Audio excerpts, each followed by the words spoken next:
Nunca fuimos modernos. Ensayos sonoros por Imanol Proenza y Alba Taboada.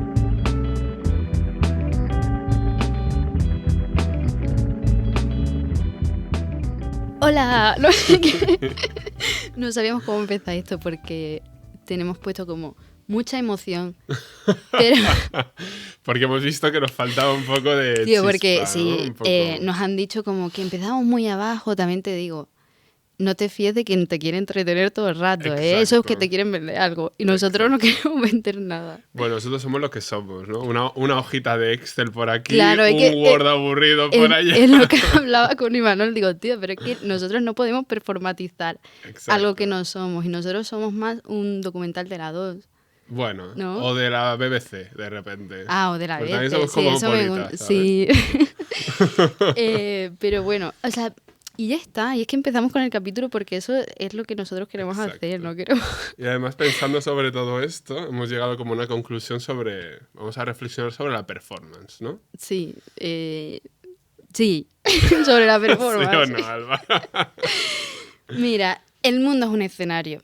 Imanol, eso escribió Shakespeare en la obra Como usted, y algunos siglos después, el sociólogo norteamericano Erving Goffman convenció a un gran elenco de sociólogos cuando declaró que la vida social es un mosaico de actuaciones. Qué bonito. La idea de que la vida es un teatro, dirá uno de los autores que hoy traemos, Richard Sennett, nuestro queridísimo Richard Sennett. Que saldrá muchas veces por aquí. Sí. O sea que...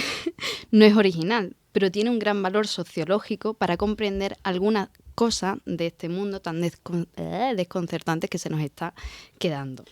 Vale, pues vayamos por partes, ¿no? Para diseminar un poco lo que os traemos hoy aquí. Hoy tenemos como muy claro que nuestra intención es que os enteréis de algo, sin embargo, este no capítulo es... En plan, queremos que os enteréis de algo, pero no sabemos del qué. ¿no? Entonces, vamos a introducir un poco la idea central del capítulo, ¿vale? Retomando autores fundamentales de la sociología contemporánea, como decía Alba, Richard Sennett, y por otro lado, figuras imprescindibles del cine y de las artes visuales contemporáneas, como es el cineasta alemán Werner Herzog, que a mí me encanta. Entonces, ambos nos enseñan que la performance no es algo externo, sino que habita en todos nosotros. Es que ciertamente estamos actuando todo el rato. ¿Quién no ha sentido alguna vez que está como actuando o está como interpretando que sabe hacer algo, ¿no? Como nosotros ahora mismo. Como nosotros ahora mismo, o por ejemplo, yo he visto como muchos memes en redes sociales de cuando tienes 30 años y estás como interpretando que sabes lo que haces. O interpretando la vida adulta, ¿no? Estoy actuando que soy adulto, pero en realidad nadie sabe nada. Nadie tiene ni idea sobre lo que está haciendo, ¿no? A veces nos sentimos un poco perdidos.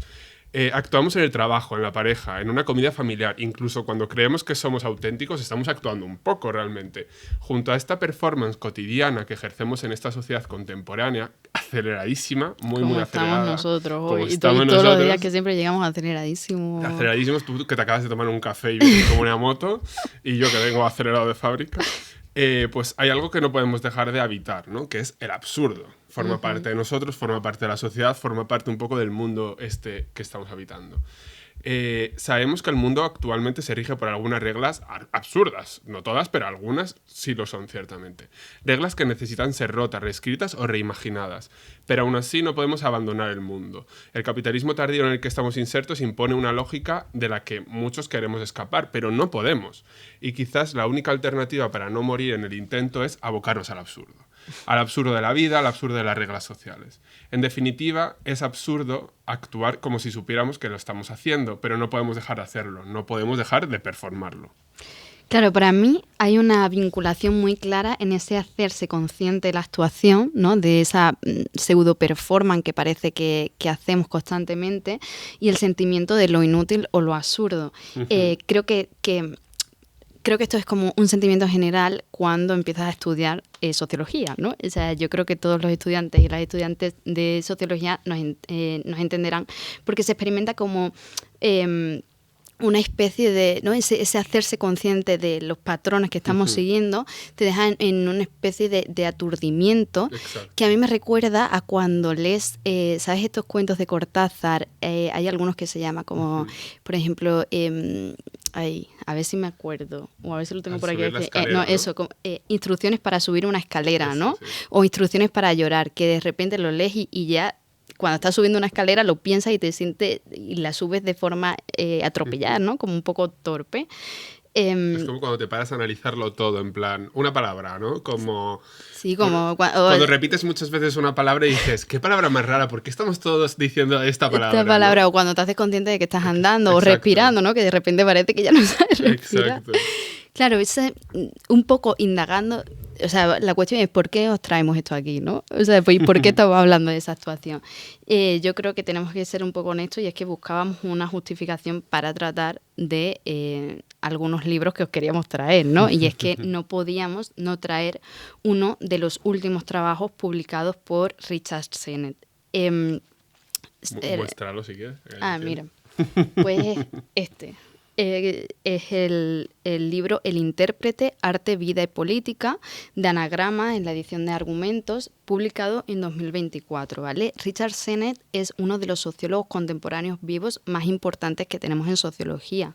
De hecho, muchos lo conocerán. De él se podría decir muchas cosas, pero realmente lo interesante de Sennett es lo que ya sabes que te voy a decir, que es el marido de Saskia Sassen. A la cual vimos tú y yo cuando éramos unos efebos. Es que en el primer congreso de la FES, tío, hace muchísimos años. Es que estábamos fuerte, es muy fuerte. Años. Claro, y es que, tío, Sassen, que si no lo conocéis, es otra de nuestras sociólogos preferidas y que... Tenemos que hablar, ¿no? De la ciudad.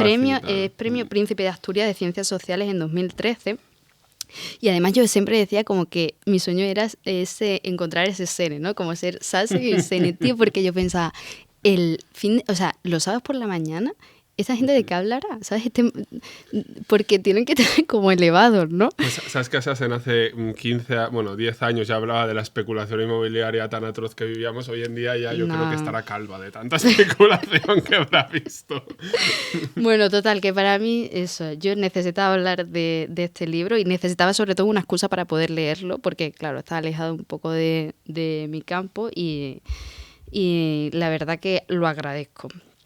Pero ahora en serio, ¿vale? No solo es que Sennett sea marido de Sassen, sino que, bueno, él es actualmente profesor emérito de Sociología en la London School of Economics y yo diría que su trabajo más reconocido puede ser La corrosión del carácter, ¿no? Que, bueno, de eso también tengo como un montón de historias. Es que con este autor tengo muchas historias. Es como, ¿sabes que te vinculas con ciertos autores? Pues con Sennett.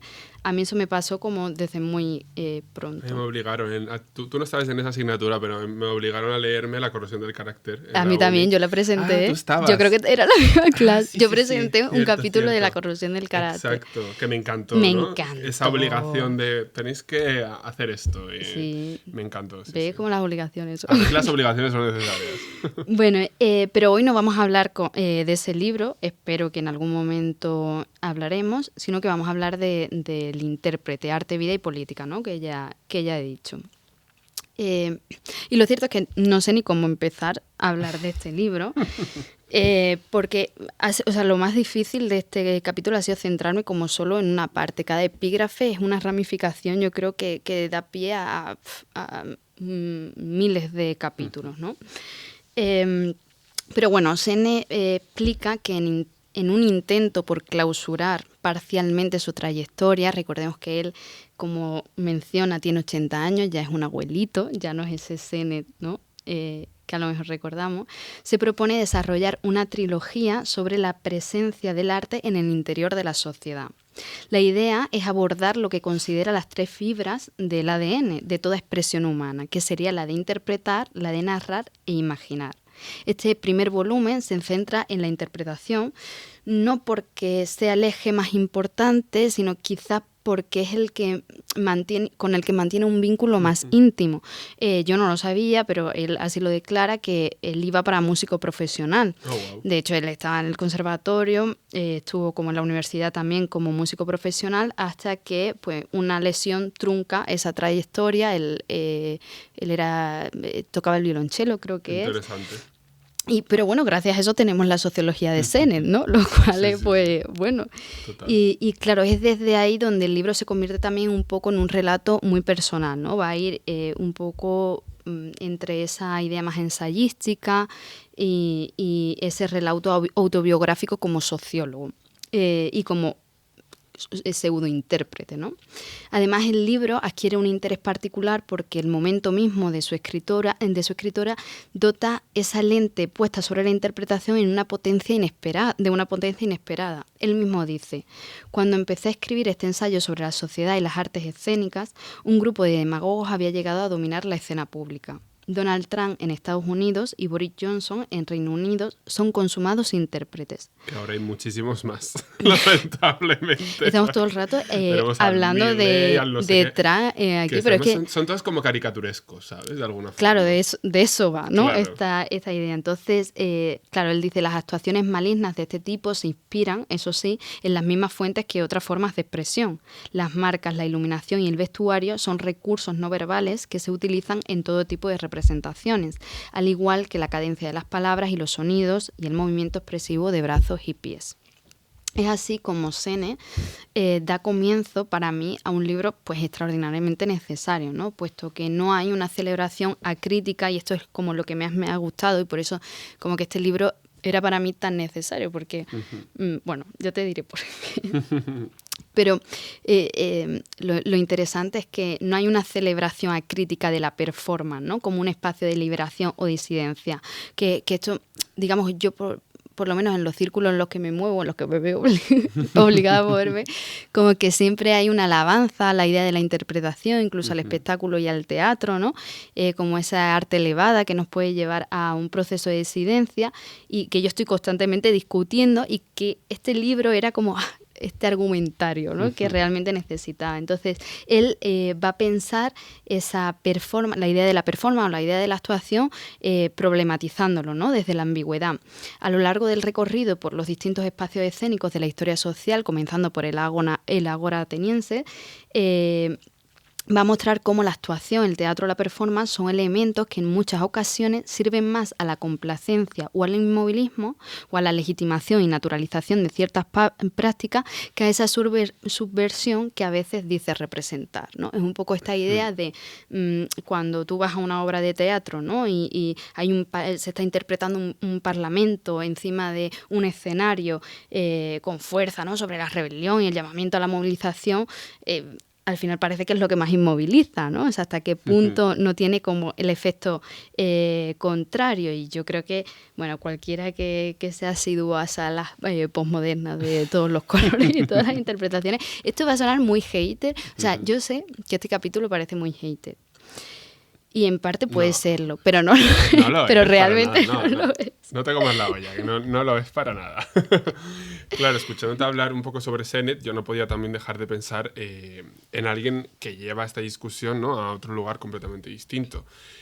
Porque lo que plantea Sennett sobre la interpretación, sobre el actuar como un elemento central en las personas, cambia totalmente las posibilidades si lo sacas de este parlamento que tú dices, teatro, o si lo sacas del teatro o inclusive de la política, que luego vas a profundizar más en todo esto. Y lo llevas a otras escenas, como la vida cotidiana o la selva, que luego os voy a explicar. Eso me gusta, lo de la selva. Últimamente he estado volviendo mucho a Werner Herzog. Su obra me parece casi un experimento práctico de todo lo que estamos diciendo. Herzog no entiende el actuar como un medio para conseguir un fin en sí mismo, sino que para él es una estrategia, más bien.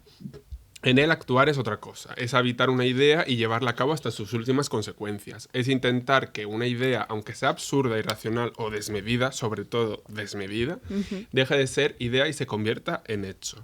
Esto es una idea central. Hay un libro suyo que se titula Caminar sobre hielo, que es un libro precioso, y cuenta algo que me parece muy bonito, pero que si se lo cuentas a una persona racional dirá, pues qué chorrada. Pero bueno, como nos vamos a hablar sobre la racionalidad, o al menos en mi parte, no me interesa aquí no hay racionalidad. Vamos a expandir los horizontes, ¿no? Es un ejercicio de expansión. Exacto. Y Herzog los expande, realmente. Los expande que da gusto. En Caminar sobre hielo se cuenta una travesía por lugares gélidos, helados en invierno. Una muy buena amiga de Herzog se encuentra enferma, hospitalizada en otra ciudad. Le queda poco de vida, por lo que Herzog decide caminar cientos de kilómetros en pleno invierno por el norte de Europa, porque cree que ella así aguantará y permanecerá en vida, sabiendo que su amigo está de camino. Hubiese sido más fácil haber tomado un tren o haber tomado un avión e ir a verla directamente, pero ese no es el caso. El caso es que Herzog realmente cree que va a aguantar más y es un poco como un regalo que le hace a ella, ¿no? Como vemos, muchas veces el absurdo guarda relación, guarda tras de sí muchísima poética, ¿no? Y para mí esto me parece muy potente porque en el momento en el que estamos hoy en día me da la sensación de que debemos ser eficientes en todo momento y llevar nuestra racionalidad hasta sus máximas consecuencias, ¿no? Es un poco como esta idea de todo el rato tenemos que ser productivos tanto a nivel físico con nosotros mismos como a nivel social, emocional, ¿no? Y nos olvidamos de que la vida tiene un punto absurdo realmente, de que la imaginación y la poética son intrínsecas a nosotros y de que desplazarlas de la vida sería un error monumental. O sea, un error que no podríamos perdonarnos nunca, aunque muchos intentan que vayamos hacia ese camino. Aquí vemos cómo Herzog abraza la performance, sí, pero desde la poética y desde lo absurdo, y no desde el cinismo o el egoísmo, que luego vas a profundizar tú más, ¿no? Desde esa parte como más política y más teatral. Y esto se ve también en otra imagen suya que en los últimos meses ha vuelto enormemente viral. Yo es que mi Instagram ahora mismo... Bueno, la que hemos dado con esto, tío. Mi Instagram ahora mismo son pingüinos. O sea, yo me estaba preparando... Y por tu culpa ya es el tuyo, el mío, el de mi hermana, el de todas las personas. Exacto. Yo me estaba preparando para este capítulo leyéndome... luego os voy a explicar el libro y leyendo sobre este cineasta y de repente me empiezan a salir vídeos de pingüinos. Resulta que es sobre un documental, ¿no? De Werner Herzog. Además, estoy hablando del famoso plano del pingüino que se separa del grupo y empieza a caminar en dirección contraria hacia las montañas, tierra adentro. Forma parte de su documental Encuentros en el fin del mundo, que trata sobre la Antártica. Herzog explica en el documental que si ese pingüino, que ese pingüino está condenado. No es un gesto heroico ni una huida consciente. Además, no se puede interferir en el curso normal de la fauna, por el código deontológico, ¿no? de los conservadores de la propia fauna. Aunque es cierto que, además, hablando de pingüinos, en un documental también muy famoso de la BBC, rompieron este código deontológico porque vieron que una manada de no sé cuántas decenas de pingüinos se estaban muriendo porque eran incapaces de salir como de un hoyo en medio de la nieve, del medio del hielo. Entonces ellos decidieron intervenir en la fauna, en la naturaleza, para dar salida a esos pingüinos y que no se murieran todos. Pero eso en principio no se hacía y no está como bien visto, ¿no? Sin embargo, si intervinieran y le pusieran a caminar en otra dirección a nuestro pingüino, automáticamente volvería a tomar el rumbo hacia las montañas. Camina hacia su propia muerte y Herzog se pregunta con una voz casi épica: ¿But why? ¿Por qué? Esa imagen ha sido reapropiada de otra forma en redes sociales. Es que ¿no? es muy fuerte. Es muy fuerte. O sea, es muy fuerte porque estábamos trabajando este capítulo con este tío sí. Y de repente se ha empezado sí. a viralizar lo del pingüino. Sí. Ha sido, muy extraño. En redes aparece acompañada este fragmento, ¿no? del documental con frases solemnes, muchas veces en primera persona, frases tipo, cuando la sociedad me da la espalda, y ponen como el frame, ¿no? Nadie entiende mis razones, me adentro en mi propia oscuridad, ¿no? Bueno, ya sabéis un poco de lo que estoy hablando. El pingüino convertido en emblema de una soledad profunda, de un nihilismo casi épico. Y muchas veces, eso también es interesante, atravesado por una estética muy masculina, de la incomprensión, del genio aislado, del que se retira del mundo porque el mundo no lo entiende. Bueno, o sea, una cosa turbia. Para otro capítulo. En fin. Y ahí volvemos a lo que planteabas antes. Cuando el acontecimiento pierde contexto y circula como solo representación, deja de ser un hecho y se convierte en material meramente performativo, en algo que podemos habitar, reinterpretar y usar. Y quizá la pregunta es, ¿qué pasa cuando empezamos a vivir dentro de esas imágenes? Claro, es que justo también, ¿no? Por toda esa viralidad de lo del pingüino. Es que a lo mejor ya cuando sale lo del pingüino ya nadie se acuerda. Pero porque es todo muy efímero, en plan, tío.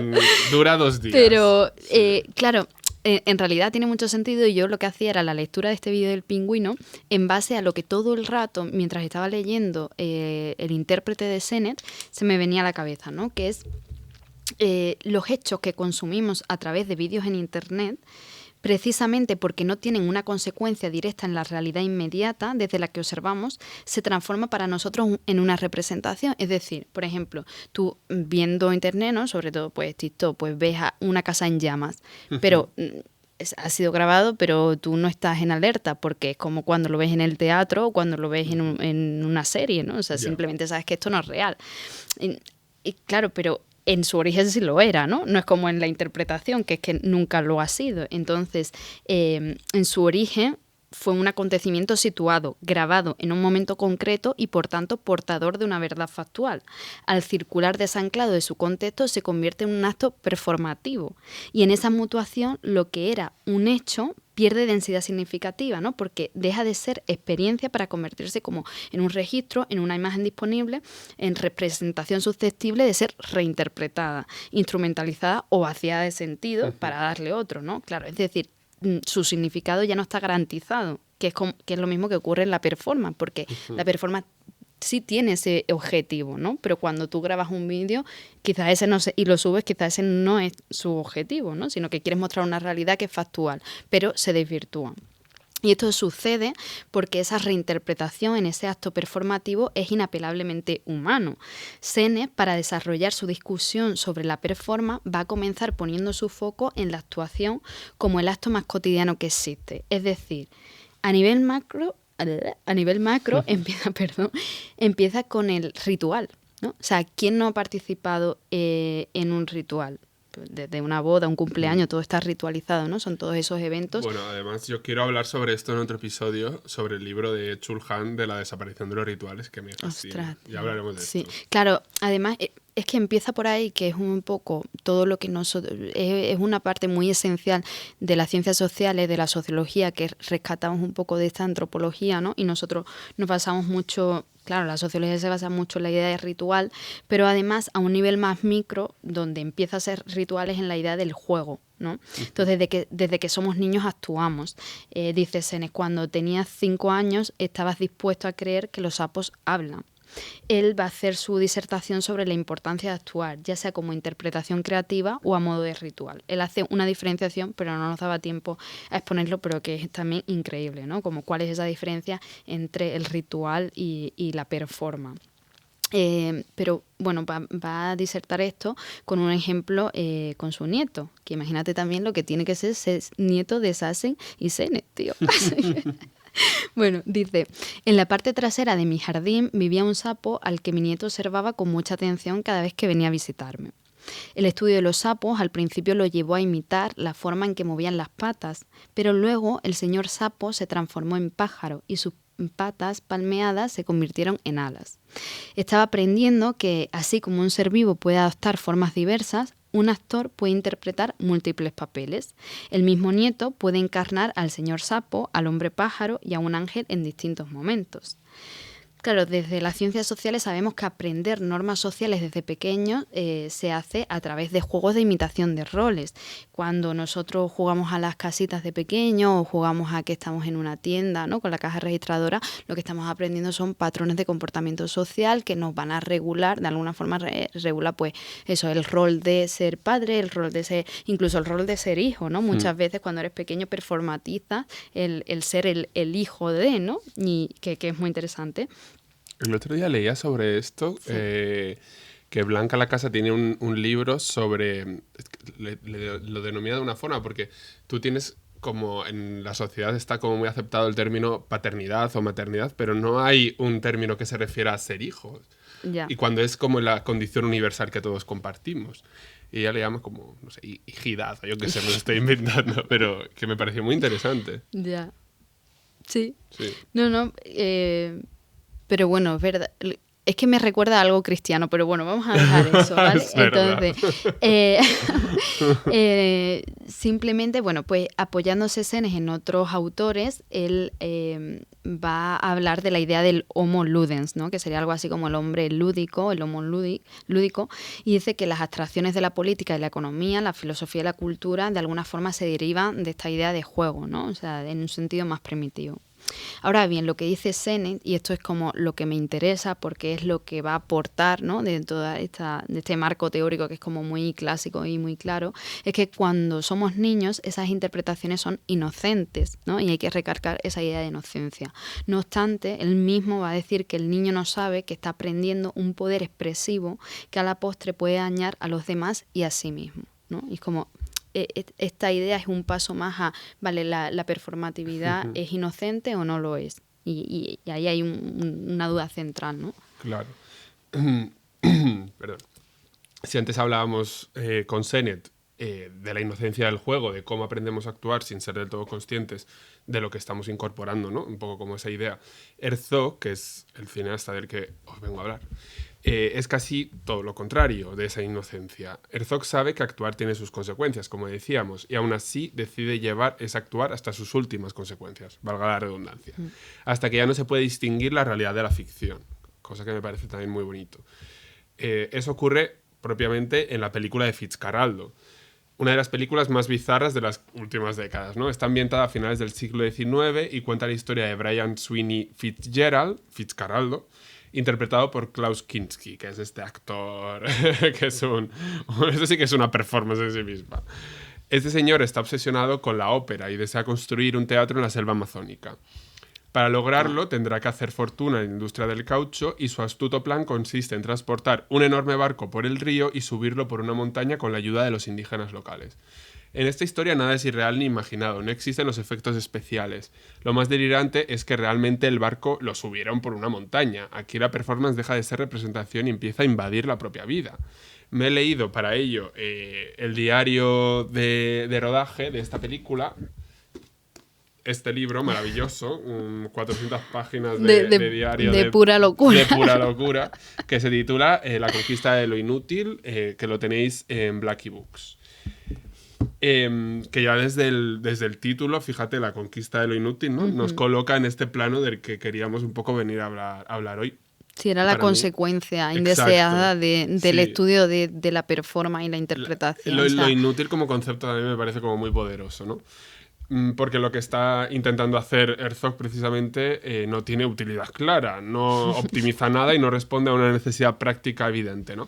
La gente de la teoría de la racionalidad le petaría la cabeza. Esta persona se está gastando todos sus ahorros en una cosa que no tiene sentido cuando lo podría hacer, ¿no? Eso es muy grave. De otras formas. Que ya hablamos de ese libro en el... Exacto. Dale. Desde el inicio, los estudios de cine con el que se comunica Herzog dan por hecho de que el barco que quieren subir por la montaña será un objeto ligero, casi decorativo, algo que pueda moverse en un plató o en un jardín botánico con plantas tropicales bien escogidas. Que parezca real sin serlo del todo. Pues el trampantojo que es la industria del cine, ¿no? O sea, ni más ni menos. Y Herzog escribe en sus diarios, Aquí se da por sentado que subiremos un barquito de plástico por una colina a algún estudio de cine. Tal vez incluso un jardín botánico que no esté muy lejos, ¿por qué no San Diego? Allí hay invernaderos con buenas plantas tropicales. Pero para Herzog el barco ha de ser real, porque si no el gesto se vacía, porque solo así adquiere, como él dice, la forma de ópera, que es un poco la idea que él quiere introducir en la película. Y claro, a partir de ahí las conversaciones se enfrían con los productores, los apoyos se le diluyen, la cordialidad se cubre de una capa de escarcha, como él describe en el libro, que me parece precioso. Le empiezan a llamar loco, ¿no? Empieza a quedarse solo porque nadie entiende lo que quiere hacer. Esto ha pasado en toda la historia. En algún momento nos dirán a nosotros que fuimos unos locos también y recordaremos esto. ¡Qué locura! Eso será una buena Dios noticia. Mío, ¿sabes qué pasa? Es que llevamos como 2 meses de lluvia sin ver el sol. O sea. Y yo creo que esto nos está afectando a todos. Exacto. En un momento del rodaje, ¿no? El ingeniero jefe de la obra, porque claro, tienen que transportar un puto barco de dimensiones reales de madera por una montaña. Entonces, este ingeniero que encarna muy bien esa racionalidad técnica, que todo lo quiere traducir a sentido y a eficiencia, le pregunta algo muy propio para lo que viene al caso, ¿no? Que le dice el ingeniero: ¿cuál es la metáfora de todo esto? Pero Herzog no lo sabe. Dice: le he dicho que no lo sabía, solo que era una gran metáfora, que quizá no era más que una imagen que dormita en todos nosotros. No lo sé. Para él, pues bueno, es tiene una gran sentido. Metáfora. Exacto. A partir de ese momento, el diario se llena de escenas pequeñas, casi inútiles, que van acumulando una especie de absurdo material, ¿no? Herzog anota que un cerdo le sigue mientras va a cagar por la selva. Cuando iba a cagar, un cerdo me siguió selva adentro. Ávido hasta el descaro, husmeaba a la espera de mi mierda. Bueno, y así es como todo el rato, es como un delirio constante. Hay taxis sin volante conducidos con una llave inglesa. Papagayos que se ríen con una risa tan humana que parece obscena. Trabajadores que pasan el día moviendo tablas de un montón a otro sin que nadie sepa muy bien por qué. El fuego no se apaga nunca, la gente duerme poco, los ríos parecen tener fiebre por la noche. Y mientras Herzog Así se ve un rodaje real. Debe ser, ¿no? Sí, yo creo que sí, por lo que me han contado. Solo que esto es en la selva.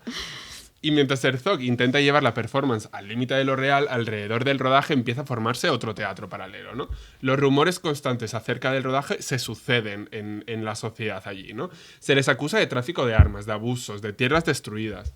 La película, pues evidentemente, va a tener muchísimas dificultades, pero Herzog siempre intentará que salga adelante, quizás porque para él ya no se trata de una representación, sino de la vida en sí misma. Claro, es que de nuevo aparece ese límite difuso entre actuar y representar, porque cuando se actúa siempre se representa algo y cuando se representa inevitablemente se actúa.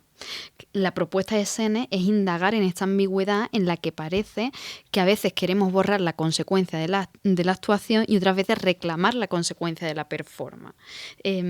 Esta es una discusión que a mí me parece muy interesante, ¿no? Que nos lleva como al tercer punto de nuestro título, que yo creo que no lo hemos dicho, ¿no? Pero es como performance, lo inútil y estoy mirando para arriba a ver cómo se llamaba. A ver, el título es La performance y lo inútil, actos sin consecuencia. Pregunta, actos sin consecuencia. Entonces, claro, esto nos lleva como a la tercera cuestión, ¿no? De ¿dónde está la consecuencia de la acción, tanto si es performada como interpretada, ¿no? Que, como decía, pues es un poco está en la discusión de esta corriente interaccionista que hemos hablado en algunos capítulos de ella. Es verdad que todavía no nos hemos centrado nunca, pero yo creo que en el de redes algo hemos hablado, que es esta corriente de interaccionismo simbólico que responde a una sociología más ordinaria, que se centra más en el diálogo intersubjetivo, por así decirlo, ¿no? Y cómo se construye esa realidad a partir de la intersubjetividad. Para esto es importante entender la relación que hay para meter este tercer factor, que es el de la acción con consecuencia o sin consecuencia. Es importante entender la relación que hay entre adoptar o distanciarse de un rol y el poder que se ejerce o se delega en esta interpretación. Aquí Sennett va a rescatar pues, al sociólogo por excelencia de la dramaturgia, que es nuestro también queridísimo Erving Goffman. Goffman fue un sociólogo muy famoso del siglo XX, considerado el padre de la microsociología y del que nosotros ya hemos hablado. Es que yo creo que sí que hemos hablado de Goffman, ¿no? Ahora mismo no caigo, ¿no? Probablemente, pero... Bueno, no sé. Goffman es muy conocido por el libro La presentación de la persona o la presentación del yo en la vida cotidiana, donde precisamente utiliza la metáfora de la dramaturgia para entender la interacción social. Goffman utiliza todo el arsenal terminológico del mundo del teatro, ¿no? Que es esta idea de la acción se desarrolla en el escenario, va a depender, nuestra acción está determinada por el tipo de audiencia que tenemos, que es un poco lo que tú decías al principio, ¿no? O sea, yo no me comporto igual cuando soy profesora y salgo a dar una clase que aquí, que luego en mi casa, ¿no? Y por así decirlo, el aspecto más íntimo de mi vida sería como esos bastidores, ¿no? La vida entre los bastidores. Además, los actores usan un vestuario y un atrezo, como por ejemplo cuando te pones la bata de médico, tiene un poder simbólico, ¿no? Que ya está significando algo y de alguna forma hay digamos como esa línea, ¿no? Que cuando te disfrazas pues ya te lleva a ese papel performático en tu... Bueno, nosotros, yo qué sé, como profesores no, pero coges la tiza, entras por la puerta del aula y ya eres como otra persona, ¿no? Y yo entiendo que como alumno, pues también nos pasaba un poco. Antiguamente, ¿no? Sí, como todo eso, esas puertas, ¿no? Hacia esos escenarios. Hay no obstante un libro posterior de Goffman, que es el de Internados, ensayos sobre la situación social de los enfermos mentales, que yo creo que fue publicado en los 60, de hecho lo tengo aquí, lo que pasa es que lo saqué de la biblioteca y es una edición como súper antigua, entonces, pero bueno, lo tenéis en PDF también, gratis, en el que Goffman va a recoger la experiencia de una observación participante llevada a cabo durante un año en el Hospital de Elizabeth de Washington, una institución federal que entonces albergaba unos 7.000 pacientes. Es que este libro es como súper guay leerlo cuando estás estudiando, ¿no? Dice, para integrarse en la vida cotidiana del hospital, Goffman adoptó el papel de asistente del director de gimnasia, lo que le permitió moverse con libertad por las instalaciones y compartir tiempo con los internos de manera informal. Como señala Sennett, Allí Goffman explora el juego de roles en las instituciones psiquiátricas, donde médicos y enfermeras esperaban que los pacientes se comportaran conforme a su diagnóstico, de modo que muchos de ellos, aun estando más cuerdos de lo que parecía, debían actuar de acuerdo con ese diagnóstico que se les imponía. Claro, que es súper interesante, ¿no? Senne va a contraponer, digamos, como ese hallazgo, ese resultado, por así decirlo, que suscribe Goffman con la idea que Maquiavelo escribe en El Príncipe, ¿no? Donde el gobernante ha de ser actor para sostener el poder. Uh-huh. Tanto quienes carecen del poder como quienes lo ostentan utilizan una máscara, y la clave reside en la distancia que los sujetos logran establecer respecto de su propio papel. ¿Vale? Aquí hablamos, o sea, este componente de responsabilidad o de consecuencia va a estar de alguna forma discutida por el distanciamiento de rol que podemos hacer, ¿no? O hasta qué punto nos distanciamos de ese rol o performatizamos ese rol y nos lo creemos, ¿no? Todo el rato en ese acto con y sin consecuencia. ¿Y cómo lo hace además? ¿No? Dialogando, pues esto también me ha parecido interesante, que es dialoga con el hecho mismo del concepto de performatividad, pero desde una perspectiva sociológica, que yo creo que era muy necesario, porque evidentemente dentro de las humanidades yo creo que esto, no sé, a lo mejor quien nos escuche dirá, bueno, pues esto ya está como súper superado, ¿no? Y tal, pero sí que a veces es necesario como releer ciertos conceptos desde una perspectiva de tu propio marco teórico, en este caso del nuestro, que es el de la sociología, ¿no? Entonces él lo que va a hacer es dialogar con el ensayo de Austin, que es cómo hacer cosas con palabras, que es donde se formula la teoría de los actos del habla y se acuña la noción de performatividad para explicar cómo las palabras no solo describen la realidad, sino que la producen, ¿no? Aquí hay un poco también de ese giro lingüístico y en fin, de otros derroteros que no vamos a ir por ahí, ¿no? Pero desde esta clave, la acción, cuando se desancla de su contexto, puede adquirir una doble posibilidad. Puede consolidar un orden o abrir una fisura en él. De ahí que Senne concluya, y dice textualmente, en la vida ordinaria la distancia del rol puede resultar corrosiva y sin embargo también liberadora, al aliviar temporalmente el dolor y permitir que las personas intenten nuevas experiencias, nuevas identidades. Claro, también hay como detrás de todo esto que señalas como una pregunta inevitable, ¿no? Que es, vale, pero ¿qué ocurre, ¿no? detrás de todo esto cuando la performance asume todas sus consecuencias? Total, es que esa es una gran pregunta. Esa es la pregunta, ¿no? Llegados a este punto del capítulo. ¿Qué ocurre cuando ya no es solo un gesto, una metáfora o simplemente poética, ¿no? Por ejemplo, en mi Llevado a mi terreno, ¿no? Y ya para seguir con la recta de Fitzcarraldo, claro, aquí es una performance llevado hasta sus últimas consecuencias, pero según avanza el rodaje, el cuerpo también empieza a ocupar parte del relato, ¿no? Y no solo como un símbolo, sino como un problema práctico, ciertamente. Picaduras que se inflaman, hasta las piernas hasta deformarlas, infecciones que avanzan sin control, fiebre constante. Un médico le inyecta al propio Werner Herzog penicilina sin saber si es alérgico o no, y resulta que lo es. Claro, que es cuando se materializa la metáfora, ¿no? O la performance en el cuerpo, claro. Ya no es ese giro lingüístico solo, sino que tiene unas consecuencias reales. Exacto. El cuerpo reacciona de inmediato. De Herzog, bultos, la oreja hinchada, la amenaza real de un shock anafiláctico. Herzog señala, parecía muy asustado y estaba seguro de que con una dosis completa por vía intravenosa me habría matado. Claro, pero el rodaje continúa. Hay operaciones sin anestesia suficiente y hay un cocinero indígena que cose heridas porque pues no queda otra, ¿no?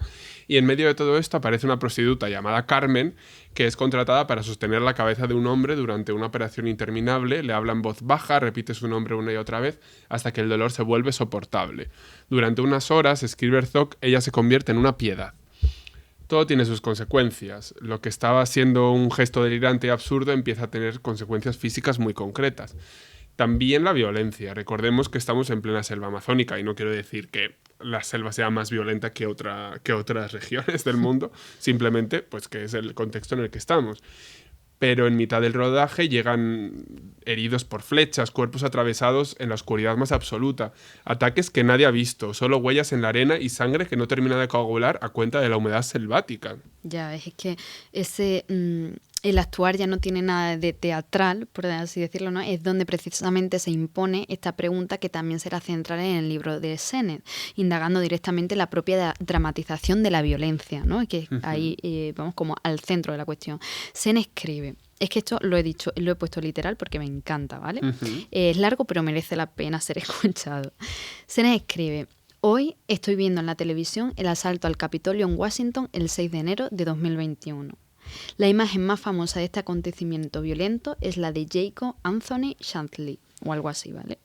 Expulsado de la Marina 13 años antes, se convirtió en chamán, según se denomina él mismo. En el Capitolio, Chantley vestía su ropaje de chamán, torso desnudo, cara pintada de rojo, blanco y azul, enmarcada con la piel de un animal y 2 cuernos atados a la cabeza. Los chamanes suelen disfrazarse para dramatizar su naturaleza mitad humana, mitad animal, de forma que Chantley se ceñía a ese personaje. Los cuernos de este hombre ayudaron a disipar la realidad de este suceso, que los asaltantes amenazaban con matar a gente en el edificio. La división entre violencia escenificada y violencia real tal vez explique por qué muchos de los detenidos por asaltar al Capitolio se sorprendieron de serlo por cometer un delito real. El acto les había parecido más una especie de festejo. Sí, claro, pero Alexandra Ocasio-Cortez de AOC dijo que pensaba que se iba a morir. Claro, esta es la cuestión, ¿no? Y Sennett continúa: me sorprendió mucho el cuidado con el que Chantley... Joder, es que no sé cómo se dice. Bueno, da igual, ¿no? O sea, ¿qué más da? Un yankee loco de remate. Había elegido el vestuario. El sexy pecho desnudo con sus restos de vello era un signo carnoso que contrastaba con la ruda cara pintada de forma abstracta. El pelaje y los cuernos eran de nuevo un binomio de suavidad y dureza. Cualquier maquillador habría admirado los emparejamientos. Le hacían parecer mitad hombre, mitad bestia, y le confería un aspecto amenazador que no se correspondía con la realidad. Su aura se disipó, dice, en cuanto abrió la boca y habló a trompicones. Y termina: nuestra cultura consume ávidamente violencia teatralizada. Puede parecer que este consumo marca una línea divisoria con el siglo XIX, que no erotizaba la violencia hasta tal punto. Acaba él diciendo ese gore por el gore, ¿no? Que estamos viviendo ahora. Exacto, y en esa teatralización a veces parece la vida misma, ¿no? Por ejemplo, en el asalto al Capitolio, claro, ese delirio colectivo se convirtió en una escenografía. Y el delirio es lo que juega también... Escenografía política, claro, y el delirio es lo que juega también un papel central. En Fitzcarraldo el delirio, por ejemplo, adopta muchas formas, pero hay una que termina eclipsando a todas, que es el barco. Por supuesto.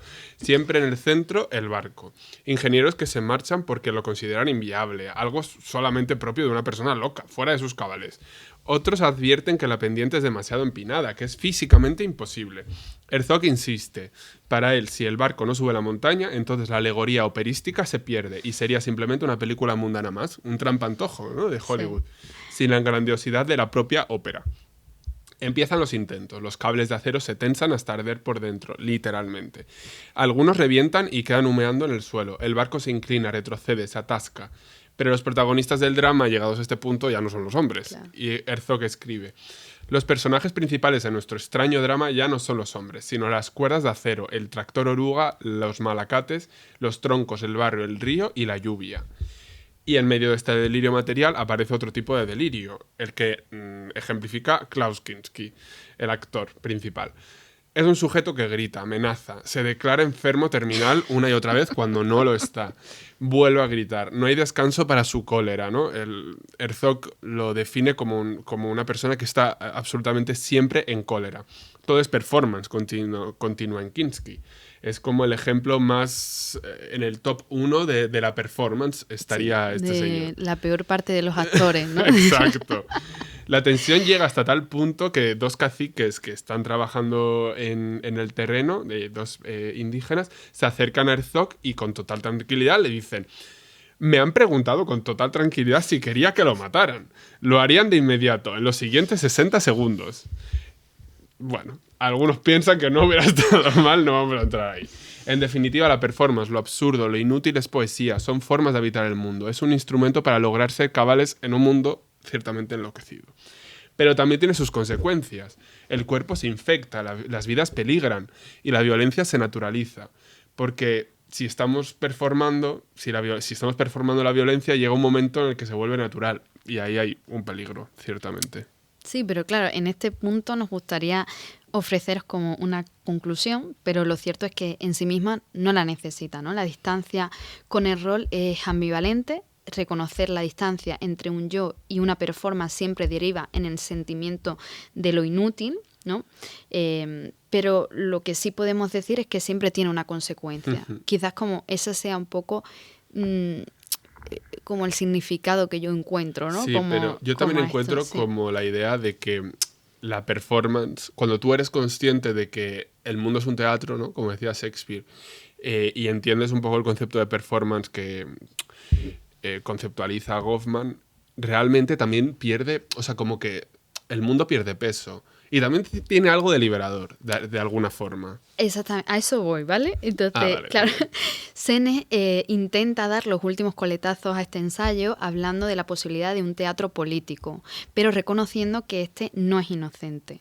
Que esta discusión, como dice él y señala varias veces, entre el arte elevado y la cotidianidad, es siempre problemático. Él dirá un tipo de teatro político tiene su trampa cuando se aplica a la calle. Libérate de las tareas de la desobediencia dependiente. Rechaza a un señor concreto y podrás pensar que has resuelto el problema. Lo cual no es cierto, ¿no? Algo así era el objetivo de una pieza moderna de arte performativo que se llama La artista está presente. Yo creo que lo conocerás, ¿no? Porque es como se hizo muy famoso de Abramovich. Que se sienta en silencio en una silla durante 736 horas y 30 minutos. Hay muchos vídeos rulando por ahí en Instagram, ¿no? Se invita a miembros del público a sentarse en una mesa enfrente de ella durante el tiempo que deseen, desde 5 minutos a un día entero. Ella mantiene contacto visual constante con ellos mientras están sentados. Al parecer su mirada es imperativa, hipnótica. El galimatías de la comunicación del departamento de prensa de la galería afirmaba que, sometidos a la mirada fija de Abramovich, las personas sentadas tenían flashes de iluminación repentinos, sentimientos de unión con ellos mismos y experiencias de este tipo.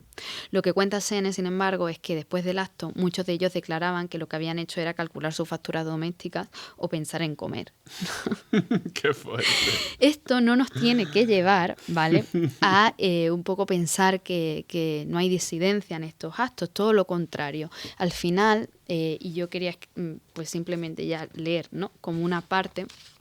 Al final, Senne, y además lo quiero leer para que se vea que, bueno, es lo que dice Senne, no es que nosotros estemos de acuerdo o no, eso queda en el aire, pero dice, al final, todas estas performances por las que él va analizando, ¿no?, y todas esas interpretaciones artísticas, dice, todos ellos practican la política sin palabras, y esa práctica se me antoja más convincente que el debate político. Dice, cuando fui alumno de Hannah Arendt, su fe en la palabra fue una de las razones por las que no pude convertirme en seguidor suyo.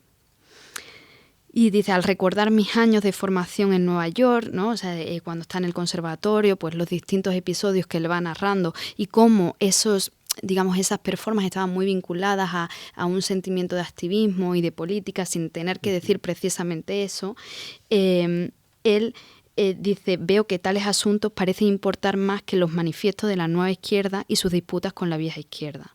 El teatro visceral llena la ausencia que dejan las palabras vacías.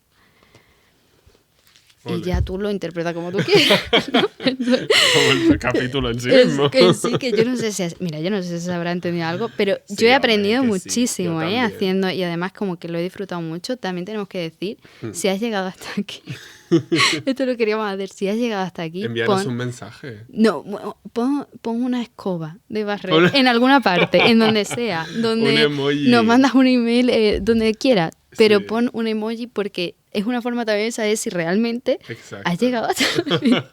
Y si has llegado, enhorabuena también. Te digo que, bueno, yo creo que limpiar la casa escuchándonos, mi hermana el otro día me dijo que se quedó dormida escuchándonos. Oh, wow, pero es bonito. Pero me dijo, es que teníais una voz tal. Y digo, bueno, pues Es es bonito, genial. es Esto es bonito. como cada uno lee como quiere, ¿no? La Pues cada jara, uno escucha. tremendo.